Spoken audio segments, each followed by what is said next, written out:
Tulanda. 43 Congo News mama 1043 ba mama basakotali Congo News 1043.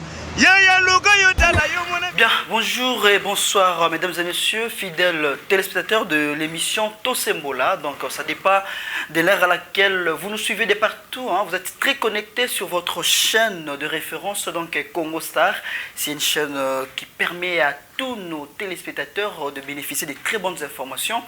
Alors mesdames et messieurs, nous sommes là aujourd'hui, hein, Bisobaï Pandisango, donc de Tolobaraba Pandisango, Mboka Oyo, République démocratique du Congo, Mboka Banka, Mboka Bana Congo. Tolobara toujours na kati émission Tosembo les alliés émission moko pekama makana mwana mboka Bunker Samuel ndeko oyo boyebi mingi yende azali coordinateur émission parce que lelo apesi biso lisusu makoki ya ko animer cette émission. Alors aujourd'hui sera avec nous comme invité toko yambaye pombate azali pe moko pe oyo amikaka kolobela pe ko manyola bien sûr problème topé dossier aux alakanambo katongo nyoso et senaka pe tozo. Alors lelo bande kondenge to lobi to na actualité belé to kosolona bino parce que zali émission Tosembola ici on parle de la vérité to meka ko brosser actualité na bitapi nango nyoso. Alors sans plus tarder parce que vous êtes déjà connecté tout ça nous qui non équipe na biso et zala qui na terrain c'est-à-dire pour komona Moi, je dis merci aux Alibongo, autorité suprême et à juridiction Ngaliema. Donc, Kendaki Komonaye, pour la solo la paix, Makambe Bele, Kotala quand même, ko évaluer, Ndengeni Moussa, les Salema, Boibi Kazali parmi les jeunes aux leaders, Bazali Kamba, la juridiction. Alors, bon, là, dans l'image, et puis on se retrouve tout juste après pour continuer ma son abisso. Bon, je ne peux pas vouloir faire les classements. J'aime que les gens m'apprécient, que moi-même je puisse faire les classements ici. Les gens qui habitent la commune d'Ngalema, ils le savent, la situation que lorsque nous étions venus, on l'a trouvé. Je suis dans une commune où il y a presque toutes les autorités. Le Premier ministre habite tout près de moi ici, vers Bassoko. Le chef de l'État en face, il y a le gouverneur qui habite ici, vers Manga Jolipart. C'est-à-dire même le président de l'Assemblée, il habite ici. Presque toutes les autorités, tant que militaires civils, la majorité, ils habitent Ngalema. Mais et même ça, que non, ce jeune garçon, ce jeune qu'on a donné la responsabilité de la commune, il est en train de faire les efforts.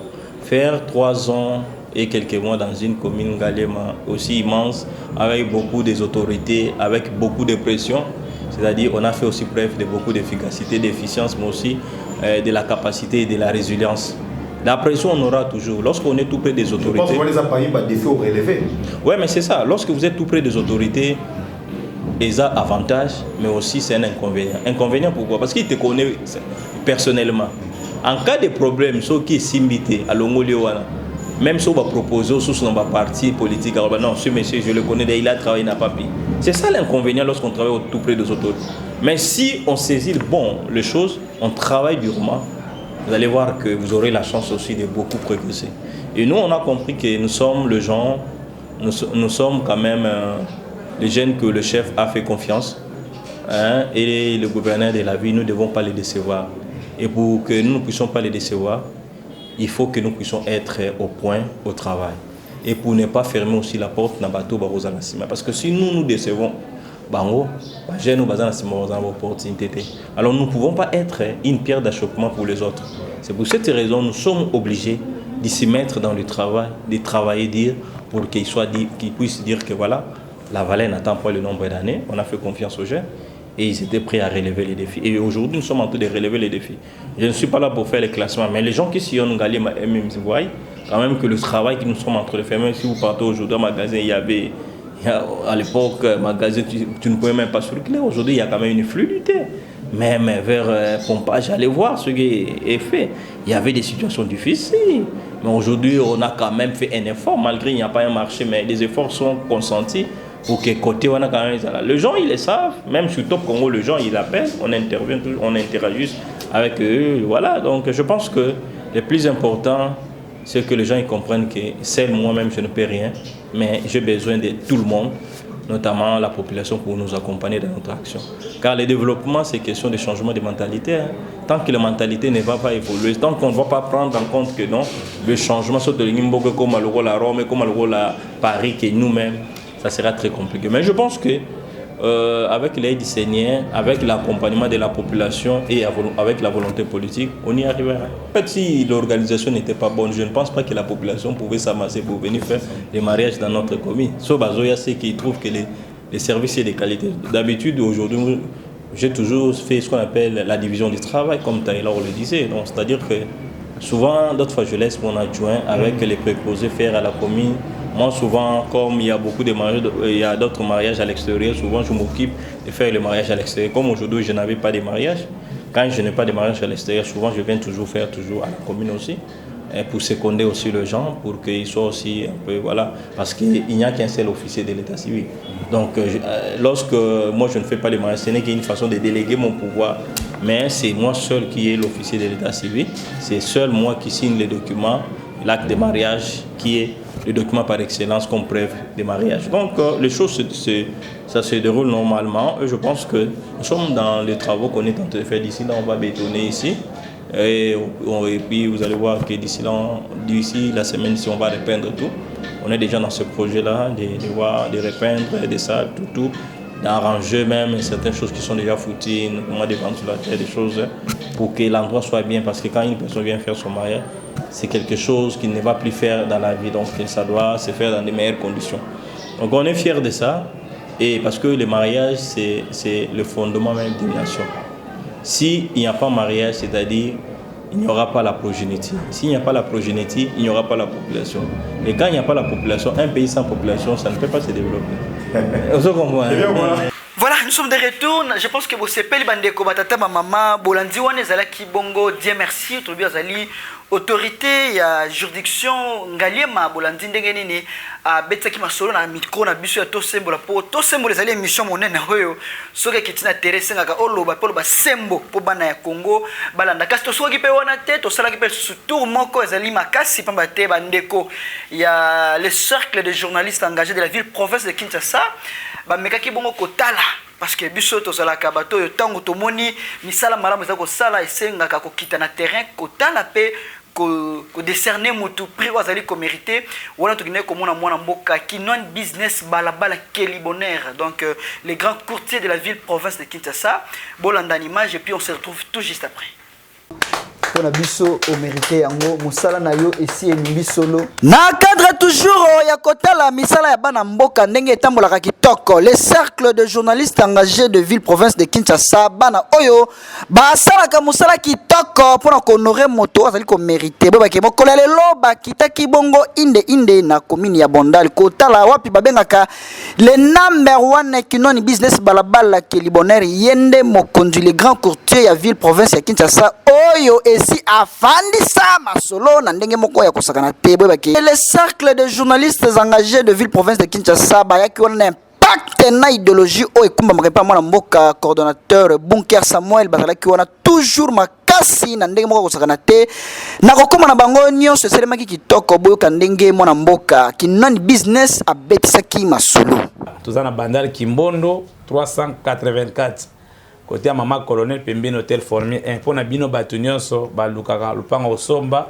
bien lupango na bino ezwaki 2 ans 3 ans depuis botiango on a vente zoteka maté so ya wa solution et mon ami to se venta kati eza réalité eza bongo oboya te awa so ye 2 3 4 5 jours une semaine to teka voilà ata ba ki se o noka lobaki mama leki koko lobaki lupango ko teka maté wana eza ba biloko eloba mutu akufi voilà donc maloba wana eza na maloba sans effet ata basemaki oyo barekoltaki bazongaki batout epa na nga kisi ezisaka nango te mponga na tekaka nous sommes plus que vainqueurs donc kisi epa na nga esimbaka te oyo lopango baloka yo te nga na koteka nga na tekaka boyoki yo ndeko na ngai yo salaka mosala na négligence zwa conseil zwa toli oyo otia na motema pe osimba po bayebisi yo kisi yango nde te ezali masolo ezali nde kopesa makasi na mosala ekomema yo toujours likolo ndenge tolobaka biso pe tozalaki wana maile na nsima na nyonso loko toloba aimons nous vivons kopesa motu prix te kaka ntango akufi les cercles de journalistes engagés de ville province de Kinshasa batalisaki na mwana mboka kinoni business ke masolo na ye elumbi solo eke likolo na ndenge moko kosakana te oyo kutu esengaki nango likambo kozela te botala ndenge badesernaki ye diplôme na ndenge moko ya kitoko. Pour l'achat et vente de location, nous vous décernons les présents diplômes pour certifier votre mérite à cette spécialité, attestons votre professionnalisme comme meilleur courtier urbain. Courtier urbain, allais-je dire, monsieur Kinon Business Balabala Kelly Bonheur.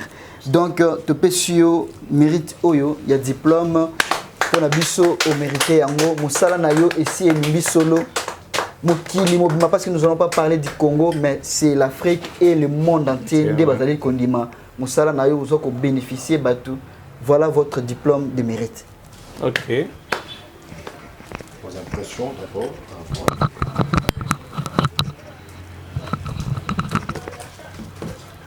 Merci. Impression nanga que non, nazana esengo ya makasi. Romona que non, ebele balzela kamuta kufa ba reconnaître mérite na ye. Kwa koma mutu malamu. Hoti azalaki, o asongaki mutu malamu bon. Romona que non, ezana groupe ya ba journaliste bazo reconnaître mérite. Yanga tant que je suis vivant, ba ozela te na kufa po ba ya na ba loge. Baya ote azalaki bo azongaki boye non. En tout cas, on monika komisi nza. Bomoni esale kitoko ndeko na ngai yo posala ka musala sala on ndenge moka malamu po lisu ba journaliste engagé de Kinshasa ezali kotala bino po soki lobi akomeli yo okokamwa te. En tout cas, Kinon Business Balabala Kelly Bonheur wumela toujours na ngwende na yo pesala musala kitoko po yo kosomba na kotekisa pe location ezokende kitoko. Biso to lobby pe totalisi. Pour la biso au mérité yango musala na yo ici et Mbisolo. Voilà. Encore de nouveau de retour to zongi bandeko a penza na ebike bokozala penza bomemi ba pe manabino kasito meka kofungola bino masango bolandi mona mboka ndenga meki ko talisa pe bolandi équipe mobimba oyezala ki on pona ko décerner mona mboka Kinon Business tozo pese toujours ba flair po lelo mutu aza ko valoriser musala oyo ezali ye wana tokoki kokanga penza mona côté pona koloba yango mbote mwana mboka Samuel Bunker molobeli ya bana mboka. Mbote na yo mwana mboka Alain Ndongo Ntsomi ya Congo. Mbote na ba téléspectateurs surtout ba amoureux ya Congo Star Télévision et Bishoto Sembola.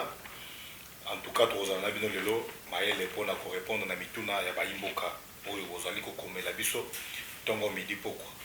Tozana bino vraiment. Voilà. Mon amboka déjà dans l'entrée de jeu, tu as posé tuna oyo to tuna yo, bonne santé na yo personnellement et puis santé ya mboka la République démocratique du Congo oyo mematango nyoso na kingo na yo. Oui, santé na ngai ezali kimia na ngolo ya nkolo. Santé ya mboka, oui, ezokende moi bien malgré moi ba malaise, mais nous toujours na elika que tokoseka na ba jour ezali koya. Mikolo ezali koya, Kongola koseka. Kala mingi tazo seka. Voilà, Congola Kosegezali malamu parce que ozali mwana mboka moi Congo tango zo kopesa déjà ba prophétie ya boisa ko sala malamu mwana mboka ozalaki na plateau olandi des images to tiko balancer moi commentaire ko tala bana ya mboka opo baza ko monisa misana bango baza ko loba kitoko bazali pe ko mériter ba valeur na bango moi commentaire ko zala rapidement. Non, je tiens d'abord à remercier la première image où tu as balancé ya mwana mboka. Dieu merci. Monsieur Dieu merci Divengi ozali bongo bourgmestre. Il y a la commune Yangalema, vous voyez que la commune Yangalema c'est la commune présidentielle. Et la commune, tous les gros poissons, il y a ville province à Kinshasa. Enfin, il y a Yangalema. Tout le monde a géré Yango Azali Elenge. Biso to kopé c'est la chance parce que à Talisi biso mo ba difficulté o azokuta nango. Malgré pas difficulté, il y a de cela 3 ans depuis que Azali na 4e. Voilà, ça montre directement que nous va avancer, ça vraiment significatif parce qu'il est toujours pragmatique, sectaire, chaque seconde, chaque heure, il est là pour répondre à besoin de la population. Mais il y a moi qui kezali toko sengaka na o azali mokonzi na bango, c'est-à-dire mokonzi. Il y avait une province à Kinshasa, je cite son nom. Moi na mboka Gentini Ngobi la Mbaka. Oyo ba Congolais ou ba Kinshasa baza ko benga Papa Bopeto. Toyebi bien que pour la commune et fonctionner, ils ont sur le belé. Mais tant que tu as dit comment on a que ba bourgmestre oyo bazali censé il faut pas diriger ba activité belé na kati ya ba juridiction na bango baza na kati ya ba difficulté makasi tozomona mbongo peut-être une fois qu'il est na assainissement auto le baki za moko ya mona mboka Jatini Ngobila au jour même il y a inauguration il y a lancement il y a projet il y avait même la présence du chef de l'État président de la République Félix Antoine Tshilombo Tshisekedi il était là a prometaka que moi mboka Fachi a on a mon pesi ngai pifo ya la gouverneur ya ville province de Kinshasa je vais travailler rien que pour l'intérêt ya ba Kinois. Alors moi mboka Samuel nini yo remarqué ou constaté concrètement on a constaté zali que ba commune ezali ko fonctionner pas comme il faut pourquoi manque de rétrocession. C'est-à-dire rétrocession ezali misolo ça la commune est fonctionner mais tout ça comme on a quelque part dans besoin ba kelonté gouvernement central est rétrocédé bisoté moyen bisoté rétrocédé ba commune ezali te maintenant ezali commune tuna ba to ba la gouvernement provincial c'est-à-dire ba ministre ba député provinciaux mususu ba créer ba ONG na ba moko fantôme sans base sans document juridique mais ba ONG wana ezali ko fonctionner na kata ba commune et il y a monde ba sala ba kimbo pe to ba assainissement na kata ba commune et il faut fonctionner na misolonine. Pourquoi quand Michel n'a pas de temps on a commis? Est-ce que les alliés une façon pour soutenir Mwanamboka Samuel? Les alliés une façon pour soutenir le gouverneur la vision aïe. Ah, écoutez, pas ministre n'a pas de fonction de la Bango Belé. Pas mon est censé faire la commis et l'occupation d'un individu comme l'occupation d'un ministre d'un député là. Pas de salaire à Bango Salaboni. Salaire à Bango Salaboni. Pourquoi pas aussi comme Mongoya, ville province de Kinshasa, ex dans ma commune, afin que commune on a basa na brigade d'assainissement oyo kosala mosala yango pourquoi pas commis bango nde baactive babrigade na bango assainissement mpo basala kini bopeto ndenge esengeli il faut kayeba dokita kaka na baministre provinciaux badéputé provinciaux pour est ce que ezaka bango kishasa ngo eza ya bango quelque part Jatini Ngobila bato na batio na baerreur te zonga na rail toza na besoin bacommune il faut respirer pour respirer il faut rétrocession ezala régulièrement. Pour te dire qu'il y a raison, le gouvernement central, tu dépends du gouvernement central. Oui, ton nimi. Mais est-ce que quelque part aussi, Mwanamboka Samuel Bouké, est-ce que quelque part tu peux reconnaître que Mboka na biso topé Mukili, ou que le capé na Covid, baka eze belé, pour que ça la paix que moi bousculage c'est ça là. Bousculage c'est nani. Toi tu penses que non, ville à Paris, comment on est parce que tu as eu la Covid-19. Bon, bah, qui va poto. Quand on a eu la Covid-19, il faut pas que nous prêtons mon ami. Qui n'a pas Belgique, qui n'a pas Londres, qui n'a tout ça. Donc Londres est comme un matin parce que vous avez la Covid-19. L'État Zali, Zambé à Moukili. À gouverner, c'est quoi? C'est prévoir, non? Il faut prévoir. Il faut ma député, ma ministre, le mollet dans la erreur. Parce que ça va bloquer tout le monde condamné par mon amboka qui moute à l'époque. Il ne faut pas tout le monde ils ont fait pas un gobile. Non. Depuis qu'ils nous ont eu matin. Bon, Pimeli, ma bourgmestre rétrocession. Mais bon, si ma ONG wana mbongo po ikoma ba. Mwanamboka, est-ce que vous pouvez sa place wana lorsque vous dites que kopime là, ils appellent trop dire Mwanamboka. Est-ce que Zalité n'a pas raison sur ce ça là jusque là? Mais ils ont raison valable les athées. Parce que sont tous les gouverneurs de la ville à quoi ça OK. Nazo dépendre du gouvernement central. Tobo il raison les valable. Tobo ité. Mais ton lobby ko mongo oyo. Ba ONG wana ko chaque mois raté je vous dis. Donc je vous dis, ils ont un ONG fantôme, ils ont créé des choses bricolées.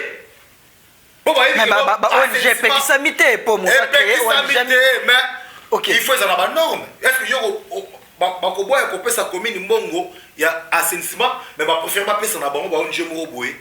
Pour dire que non, autorité morale et ONG, elle a pire master à Ngobila. Elle a pire master à Gouva, bien à Gouv. Et comme le roi Claire Dami, tu peux gérer Mboka dans ma sentiment. Tu peux diriger Mboka dans ma sentiment. Parce que tu as un projet état des droits. Tu as pensé que non, état des droits est la réalité, c'est la réalité. Mais tant que tu as un coup de la carte, tu as censé, il y a un prochain exemple à Malam. Ndeko Samuel Bouké Rosalie Moto obetaka c'était sembolaka concrètement proposition na yo na proposition na ezali boye mwana mboka Kinshasa na yango moko et récolter ba recette ebelé baluka bacha ba commune nyos tout parce que commune est à base commune de force même ya ville bacha ba ba conditions bien rétrocession oui tout dépend de toujours dans gouvernement central mais ça ba bloc soit miké gouverneur pour ça parce que ville ils ont saisi institution et la mission de belé. Voilà, merci mesdames et messieurs. Vous avez déjà monsieur Sebandi eza Showana Bilibino Mwana Mboka Samuel Bunker Bobi Yende azalaka animateur principal émission kasi le temps to yambi bino bo supporter pour mater aza koloba ezali passe azali ko exprimer o ezali bongo passion azali nango pona mboka na epé pona ville na biso Kinshasa. Alors Mwana Mboka au sali réaction te moko à chaud pour la deuxième image ami balé ya Mwana Mboka qui n'ont ni business qui libonné. Vous voyez, dans le domaine où on a escroquerie za makasi. Donc dans le mutu azo avancer dans quatre domaines où on est plus à crédible, à sérieux. Il faut tout ça, il faut qu'on accompagne. Donc c'est un robiste de la ville. Alors déjà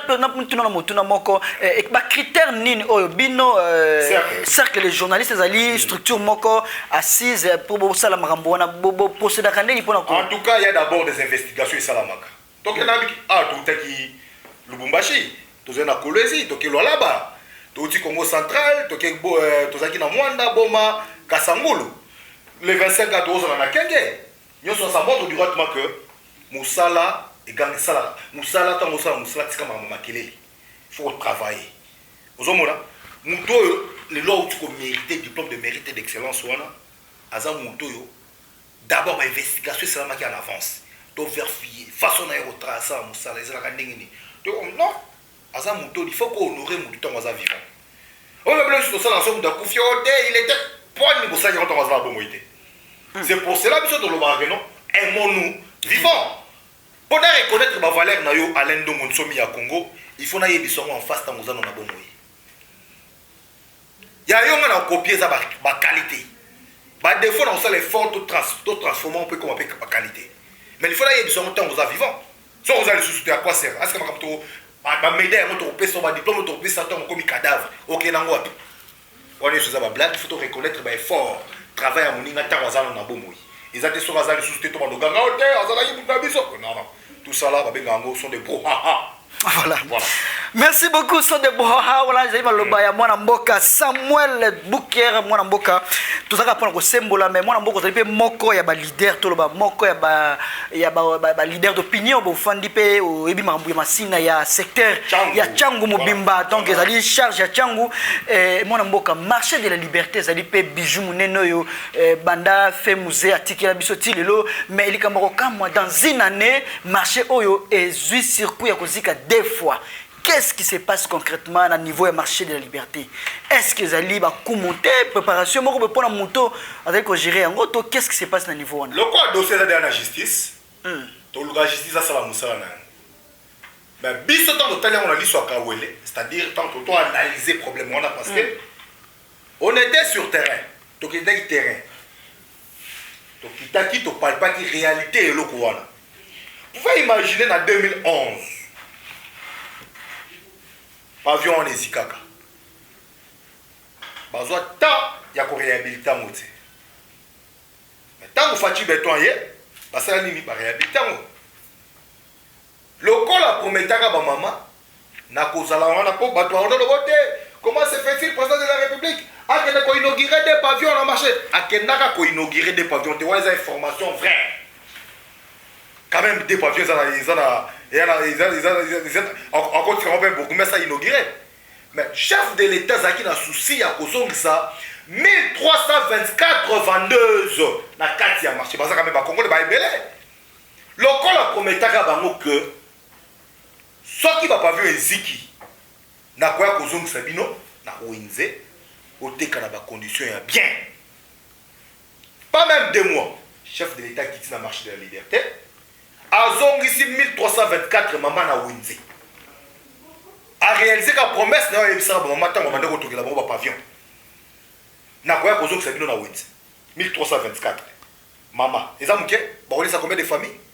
C'est déjà moi qui ils ont déjà ba congolais ba déjà allez ba tumber ngo lisusu pour ba ya susu. Après moi tala misala ya Zabolo ya Satana ya bato na Tsoloka. Bato ba ligi Congo te. Na yebisi ba liste ça déjà. Pour biso to kindakati na source ozana ngwa Mwana Mboka liste ezali ya batoyo bazala sima makambo yo eza ba politique wenze comme politique bazo bossa na keno wenze wana bato lamuka baza na kati bato bavotaka bino baza na kati bato a IDPS bato londezaka na tendance. Est-ce que mwana mboka zo croire te que na ba RRP ya courant yaka mwana mboka ba RRP courant pe yaka ba coup circuit pe yaka ko avec votre permission avec votre permission avant de continuer le débat na vous souhaiter que par exemple c'est biso nous jour à visiter biso na marché wa. Voilà, et ça problème témoin mboka parce que tozali télévision zali radio té j'aimerais tozonga à côté régime ndenge mwana mboka songi tokozonga et puis to continuer débat parce que na lingi pe biso to la sabino ki awe zali likambu ya tosembo non information on a image bon tozonga tout juste après. Mais toza en face il y a opposition moko ko mona situation pareille, allez lire dans leur page. On comprend que c'est l'irresponsabilité, ceci cela boye mais tozo la moto traverser bon. Et fait que tout ça na maîtrise na ngote to tangeli ya ngote ba scientiste o ba yebi makambo ba ko expliquer so c'est possible moto kati saboye bango pe baza na place na bango ya koloba mais donc biso to déplorer ko constater yango mutema mabe ko mwa makasi. Est-ce que bikeza na batu ba se planer bunagana ezala peut-être dans les mains des rebelles. Oh beaucoup exception nini bunagana. Donc il faut ba défaite ces alaka, il faut difficulté zo ba congolais pour que bango ba trouver discours. Mais population zomona les soucis ou les chefs de l'état Fachi Beto Zanango marché ou ezika kalati. Mais pour la réhabiliter et c'est qu'il y a un certain Félix Antoine Tshisekedi Sahani. Ah il y a même pas 2 mois. Aksa Boy Salami c'est clair. Message clair, va trouver que politiquement bazo exister les soucis politiquement bazan un discours en refendre même si l'UDPS a ba Kizara Katumba UDPS a sala tu sais que l'UDPS même à l'époque s'attaquait que dans les institutions de l'État. On comprend. Mais si vous commencez à vous attaquer même dans Babylone comme paisible citoyen comme ça, donc vous avez perdu la pédale, le chef de l'État l'opposition m'aura pété. Opposition m'aura pété. Donc, opposition m'aura beaucoup croire que la difficulté du peuple va vous faire élire président de la République. Mais aussi longtemps, acte beaucoup mieux opposé, ou bien acte comme que c'est passé, ils ont réduit Bino et l'accès que vous voulez pas de cette population, vous voulez les pouvoirs pour les pouvoirs, mais c'est un acte criminel, ce n'est pas clair. Ce n'est pas clair parce que yé les cas qui n'a pongi mais bon qui yenda zikana no mutaliboso maintenant balobi que yé aza sain sauf c'est que il a vu comment moto banaki c'est que c'est voilà merci de retour sur ce plateau moi mboka tolandi ba image voilà les images ont parlé d'elles-mêmes alors commentaire nayo c'est criminel. Il faut pas poursuivre bateau bateli le cop papa on attend oyo bakangaki oyo tiso na lobi azali na makala jeune garçon bakangie na 3 bidons ya huile ya transformané babona na ena ba huile ba transformateur asansango po asala huile végétale na tango ba mamba tekla mikate tala espace yo abando occupé espace mo ya muke mais alobi ke asala ka musala wana chaque jour ko compara ba garde sécurité wana na 3000 francs 4000 francs mais tala corruption à 4000 francs taba dégué sali mode de 4 ba avenir et le mois venu et qui a venu wana et le mois et qui a venu wana donc 3 pavés mobimba ya kozika donc le bagage qui est dans courant non soyons sérieux nous vivons dans quel pays ils allaient sabotage bateau bazolinga ba tuer chef de l'état té faut tomber là on va pouvoir comprendre et ça ba dongolo mais ça bande clic moko ya bateau yo bazolinga ba piétiner ba tuer chef de l'état surtout na niveau ya tcham bayi politique bana katama mais ça eloka bana changu boni yoko taxer kaka bayi changu mais bayi non ba sali ça peut pas protéger ba bijou na bango mona mboka parce que on veut que les jeunes administrateurs Guy Folipi du KBG d'après Simboté en passant les compétents c'est un monsieur je vous dis je n'ai pas assez de commentaires à faire là-dessus c'est un monsieur très crédible. Tu comprends? Il est jugé crédible pour Nayo. Non, quand je dis qu'il est crédible, pas par rapport à Nanga. Vous avez un micro, vous avez caméra, qui est la descente, c'est un monsieur qui a la pomite, tant qu'on me dit pourquoi on réfléchir. Ndenge ni ngarocha ba mama na ya wenziwana, ba papa na ya wenziwana na ba condition ya bien. Na mita muke, wenziwana ki wenziwana za na courante, banda combien des années? Wenziwana za ki na maite. Prise en charge médicale, les qui ont agent Zobela. Hein? Yomo kende mi luka hôpital na yo mi kende le mi. Mais ya non non, baza va travailler en marché de la liberté. Qu'est-ce qu'il faut faire? Il faut tout structurer administration. Et puis pour votre information, il y a eu notre mot circulaire. Oh, ils ont déjà saisi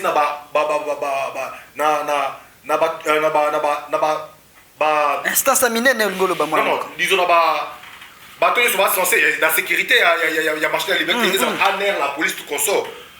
L'autre on des acquis et bané d'ago circuler oh a bête kimbela makasa lobi à partir à 19h. Ba mona mon côté azoteka ou bien azotambola na kati ya marché de la liberté. Parce qu'il m'a dit que non, marché c'est la rave. Quand on a 16h, 17h, ma bête sifflet, ou une décile, pas toi bimi.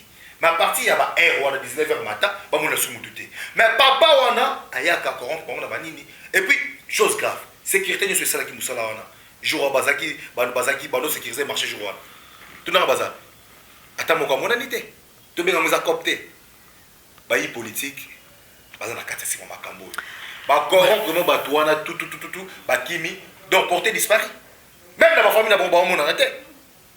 Vous avez dit que non, mais solo l'été, Kania qui est tambolaki.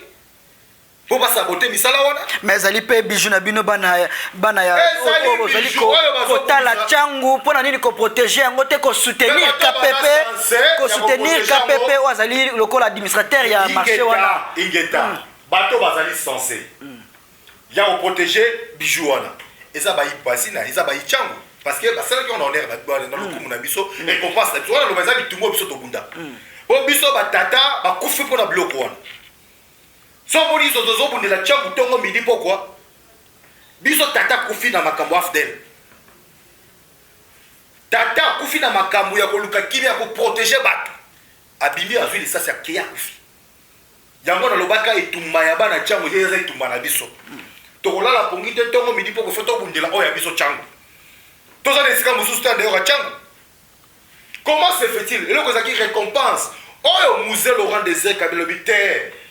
Na etumbo bino bobundi bana changu nazana eloko na kopesa bino te bozwa bijou ya wenze yango na bobatela yango malamu boni lelo tozana moko oyo azo sala fierté ya marché wana pe ya masina mobima mona mboka ki foli pindi kabe ya KPP mais azo ba attaque à cause il y a un intérêt égoïste, il y a un politique.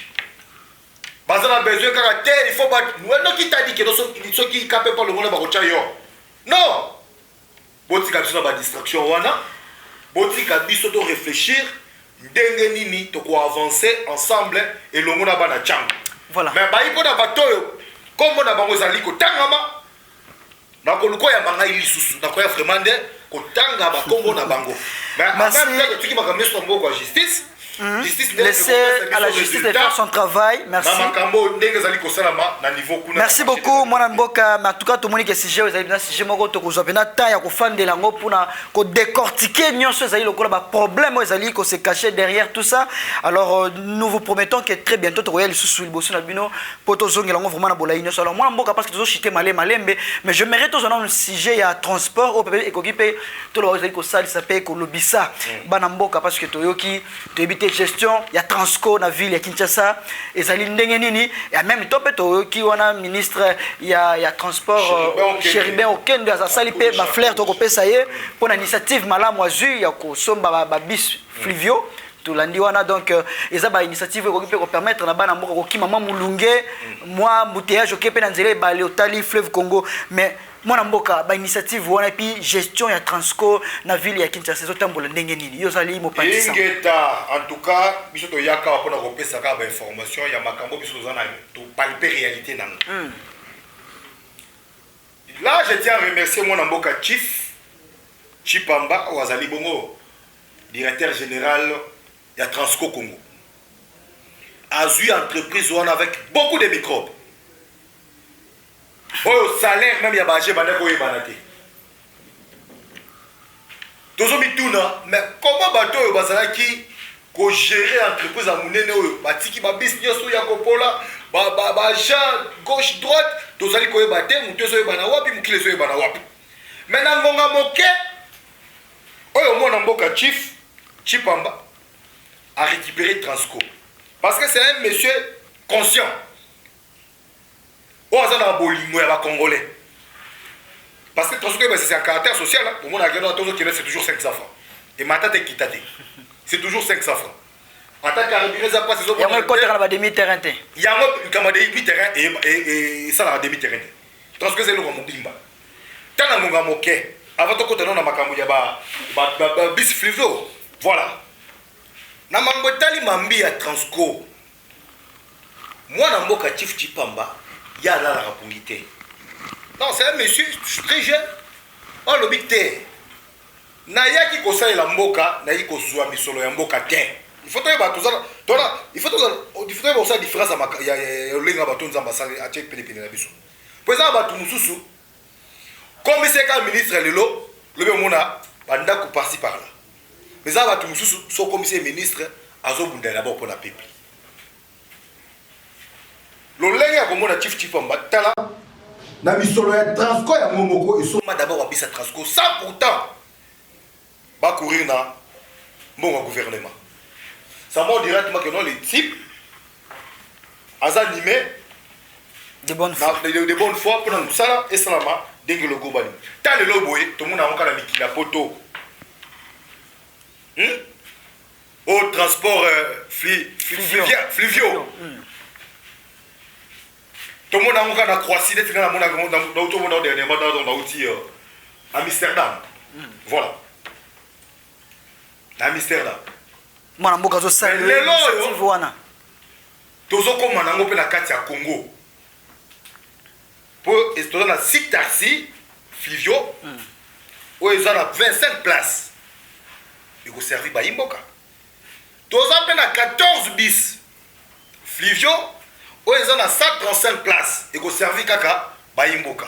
Mais esika mwana mboka omoni eye kaka kosala équilibre mwana mboka mwa likambo ezali ya paso bike ba imboka bakolela babime pona nini ko dépenser kaka misolo bele pona kosomba libanda tozala ba ingénieur awa tozali na confiance ba ingénieur na bisote mais salami bato moko basali yango kuna na bagoma et salami kitoko mwana mboka pona nini te kosala na mboka na biso commencer par quelque part.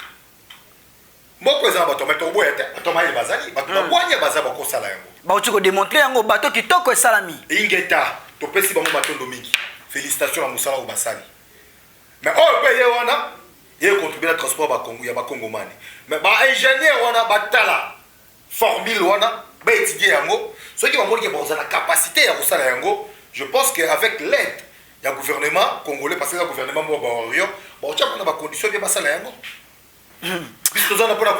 Voilà yo kozoa kopesa makanisi eza mabe te mais en même temps ba congolais bazangi misala parce que soki basala ki yango awa ezalaki question kaka ya main d'œuvre ya ko recruter ba jeune ingénieur batia mayele basala yango mais bopesi bango confiance te ngonga na yango oyo ezali ngonga ya komona nanu babisi wana ekoma baye ingénieur oyo tozala bango ya makasi na Congo mpo bazali bakocheke eloko yango batali est soki bakosala yango gouvernement congolais ko tchaba on a pas condition bien pour passer la misala wana. Je pense que c'est comme ça. Alors moi namboka parce que zoko ba non gestion ya Transco eza malamu moi je pense que nazoko adresser message na wazali bongo administrateur za ko gérer makambo etali bongo Transco donc chef Chipamba voilà excusez pour le nom mais je pense que to salo déjà rendez-vous biso to ya na terrain avec notre équipe ya cercle de journalistes to ko tala misala nini effectivement wazali ko salma parce que bande ko za ko la Transco na ba secteur na bango zo commenter qu'est-ce qui se passe concrètement to ko tuna mituna et pas non pourquoi pas aussi na Guy Fleury Wazali Bongo administrateur ya marché de la liberté to quitter sur terrain ça c'est les rendez-vous to pesa bino pona koya ko solo la na bino koyeba ba réalité to vivre ngo biso to palper ngo et ko sala penza malamu mingi mona mboka rapidement parce que to chité on me fait signe que déjà tango za ko kende alors na masolo nyoso to solo lelo ndenge poto ko tala ville ya Kinshasa Kota la comportement de certains bourgmestres. Moi j'aime parler de ça. Certains bourgmestres parce que il y en a d'autres qui sont là malade. Tu regrettes qui départ il y a moi mboka champion mopanga oyo balongola qui est na monga fula. En tout cas si ça dépendait qu'il n'a pas biso misuso yo to monaka misala ne bana déjà kolumba solo makasi mais d'emblée to surtout ka sauter lelo oyo misala ba certains bourgmestres misusu ils ont accompagné vraiment vision il y a gouverneur de la ville Jantini Ngobila. Gouverneur de la ville Aza visionnaire Aza Monakin. Dans le Barabiloko, plusieurs fois, là où il y a des faux, il y a aussi des vrais. On a dit ce qu'on ne vient pas. Parfois, il y a raté. Mais tout le monde, dans la gestion de la ville, il y a Mabé Bazé Bélé. C'est un fonctionnement de la commune. Chaque cas pour voir qu'il y a et Bélé va au Kenya. Tozela pe Bélé va Kenya. Babeta 18 ans. Toyebi. Louvounou. Louvounou. Babeta 18 ans. Mais sous fait comment il va Bélé. Babeta négocier chef de l'État. Il y a une histoire dans la scellé. Donc le dossier est dans le bureau du chef de l'État. À Kenya. Dans ma zone Makaraboué. Bozo Kenya. Bozo Kenya. Parce que bozo bibe ba imboka mingi, bozo bibe ba population mingi. Est-ce que kokende kofanda kokende il y a une solution to essayer na rappel moi ba conseil ko pesa pe bango ba orientation et si baza sur attend on peut ça conseil pour bazo mingi bon conseil c'est bon sur le côté to conseil mingi il y a eu combien de réunions même à l'hôtel de ville là mais là on est ça que ba yokate ozomona dans les Cambouezali rajeunissement donc place il faut ba balayer ba assainir dans le milieu Mwana mboka Samuel Bunker. Mwana mboka Samuel Bunker. Et loko nini penza bino ozela kana ba bourgmestre to bazali ba autorité à juridiction ba sala. OK, bazoko ko sala. Il faut y avoir que non première autorité de proximité ça d'abord ba bourgmestre. Zo micro na yo. Zo caméra na yo kita na ba commune. Ce que ça na ba commune oyo to ko leka 5T. O baza ndaki no ba bourgmestre baza proche. To tangi nani? Na tangi ngiringi. Yami bale.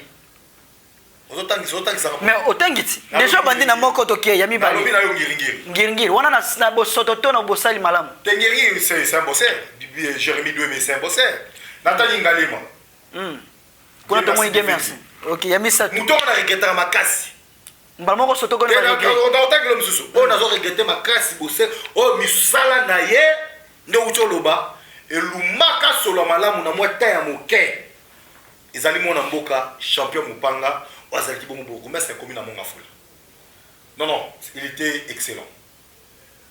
Moi j'habite Tchang. Mais ce qui n'a pas mon affoula, vous sentez que nous pouvons vivre paisiblement. Pourquoi? Parce qu'il y a une autorité, chaque fois pragmatique dans le terrain, qui proche de la population. C'est champion Mopanga. Vous avez ceux qui ont beaucoup de 4, 5, 6, peut-être que vous avez une ville. Natangelio Ngiri, Natangelio Ngalema, Natangelio Jano Kanola Rose, qui m'a dit que Natangelio Jacques Mpia na miso banzambe. On est allé par rapport il y a affinité na yona bango, to ezali vraiment ba critères ya solo ba malamu ba ko di mo banda ko mona mboka Samuel. Écoutez. Ah ezali miso to symbole là. Ne pas être zoké pas. Est-ce que il y a biso qui est na base? Ko kita na base za problème mais est-ce que ezali penda ba réalité to ko pe ko ndima banda ko bango. Réalité oyo biso to palpa yango. Ozomona ba to so apesi mot d'ordre. Oh ministre de l'environnement, Maman Eva Bazaï a bêtissé dans le but. Non, nous voulons voir maintenant toutes les communes de la ville province de Kinshasa, il faut la CENI. Peu importe, moi, ils allaient à la tête, il faut qu'on compte la moussala. Mais j'ai qu'un père, mon bon la guimée, il a tout mis zamba. Zamba tout mami. Bando qui babimi, mais c'est la bimi. Babimi. Ça veut directement que non, Moutouana a la possibilité, il y a la moussala. Balukumbaso va passer ma condition. So batien ma condition bien. Alors ça musa ndenge longo bani. Ezali Dieu merci. Divengi o na lobby ya Ngalema. Ezali Jérémy Doué. Yangiringiri musala malamu. Ezali moko na bosala ki 5e ezali Pepito Kilala. Comme na Kinshasa. Na mango ngamuke bokende beta tout na commune Kin. On comprend que non musala ezali ko sala vraiment ndenge elongo bani. Mais je pense que cette communauté singa tanga ya ngwana. Na bandela na peso 5 communautés ngate zali yono tangeli biso ba imboka ba kolanda émission otangeli bango 5 qui m'a dit que Jean Kanola Rose Jacques Mpiana na Pepito Kilala dans 19 etikali kuna voilà les messages est passé mesdames et messieurs je pense que bozala ki belé baiki ya kolanda biso c'était vraiment une fierté ya komona ke na émission to sembola lelo bien balandi batata ba mama bandeko bino tout bozaki ebele kolanda biso nde bozali kolanda émission oyo boba keto yambaki mpona bino lelo mwana mboka Samuel Bunker tolobi bongo ezali nde coordonnateur ya émission tosembola apesa biso ngonga ya kotuna lelo mituna lokola invité pe boyoki ndenge ya kopanza teke ya koloba parce que tolobi mituna ezali ya biso bien ezali ya ye oyo azali na maîtrise nango azali kotalisa na bino kasi yambo peut-être tokabwana na suka ya émission ya lelo tokotika bongo te mate ezali émission tosembola tolingaka tosembola mwana mboka alobi amanyoli na bakestion nyonso ezalaki ya biso kasi toyebi te message clé lelo oyo kopesa na bafidèle nyonso balandaka émission tosembola lokola invité lelo ekoki kozala nini pour que to boucler complètement sujet to pe élément na biso ya mokola lelo. C'est vrai, c'est bon. Kataka ka formula. Formula ba ka bono.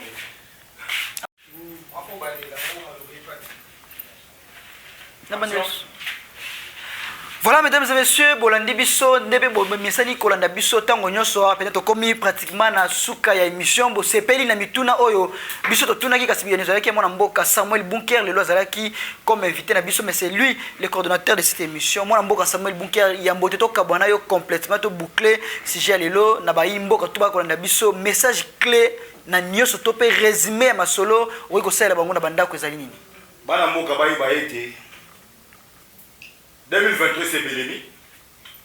Pour ça la choix malam pour mboka il faut avancer. Et ça la député moroteur au tombo la musapina ya lo bakeno ina bota Congo. Et ça la ministre moroteur au tombo la musapina mke alo bakeno ya bota Congo. Au sénateur gouverneur mtabota Congo za raté. Et ça ka Congo de bota ba congolais. Ça dit congolais nyo spesika zomi azaka na 1000 possibilités à défendre couleur. Ya Congo na ye. Donc na mukuse boye ba été bitumbezali partout bana mboka bo céder na ba caprice ba politique te to bundela mboka elongo poto mona mboka oyo to bundela lelo lobi elati na manango ya lokumu ba kongole balia malamu balata malamu ba réfléchir malamu bana de bazo kelasi boye batata na ba mama bazo mboka minerval bafuta mboka bana bafuta na minerval na ndenge elongo bani to na posa te kongole moko fo na difficulté. Bato ba biso na condition eza ba politique, il faut to déjouer ba na bango wana ya sanité wana to se prendre en charge. Parce que soki to lobi to lobate to kokufa. Soki pe to lobi to loba to kokufa kaka.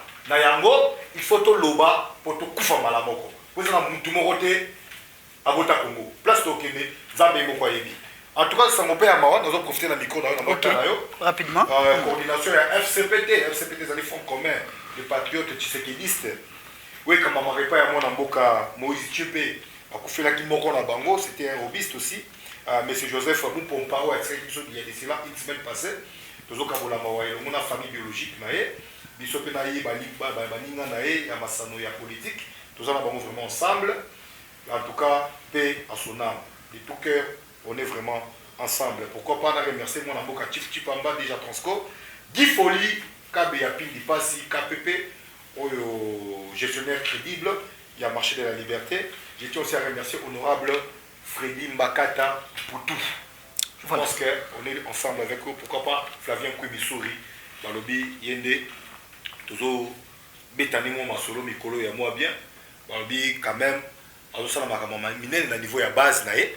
Il faut quand même qu'on accompagne les gens pour le but sur le moi bien, à niveau de base. En tout cas, Flavien Kouemi Souri, on est ensemble. Que Dieu vous bénisse. Merci beaucoup, Ndeko Samuel Bunker, d'avoir conclu pour ces numéros. Mesdames et messieurs, fidèles, ça n'est fini pour aujourd'hui. En tout cas, quant à nous, nous vous disons merci de rester fidèles sur cette chaîne de télévision Congo Star. En tout cas, merci. En tout cas, de nous faire toujours confiance, de renouveler à chaque fois votre confiance à travers cette émission Tosembola. Nous serons encore là pour vous le présenter avec beaucoup de fierté. Quant à moi, je dis merci à l'honorable Clovis Samba depuis Lancélé. Merci à tout le monde qui nous ont fait confiance. Mesdames et messieurs, Soki Kolo Yesu, Azongite, Biso, Nabino, Tozongi, Tokutani Bongo, Mbala Simatika, Kimia, Boboto, Bondeko, Kolo Yesu, Tikala, O, Mabota Mabino. Tulanda 43 Congo News mama 1043 ba mama basakotale Congo News 1043 Yaya luka yotala yo